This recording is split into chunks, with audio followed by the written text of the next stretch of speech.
Agron Sheaj theksoi se Partia Mundësia synon të ofrojë një vizion të ri për qytetarët, duke i dhënë fund praktikës së rotacionit mes forcave të njëjta politike. Ky është një projekt politik afatgjatë që synon të japë një alternativë, të sjellë një ndryshim dhe jo thjesht rotacion politik.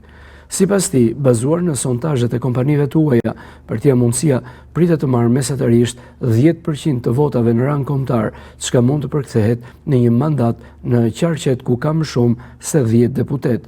Ne do të luftojmë gjithashtu për t'u paraqitur qytetarëve shqiptar alternativën tonë. Kandidatët tanë, si Liriani që në Korçë është një qytetar i thjesht, por ka vendosur t'ia dalë me punë ndershmëri, jo me pazare, apo duke shfrytzuar lidhjet e tij politike, theksoi kryetari i partisë. Duke u ndalur tek çështja e mbrojtjes së votës, Sheaj u shpreh i bindur se anëtarësia e Partisë Mundësia do të garantojë një proces të drejtë dhe transparent.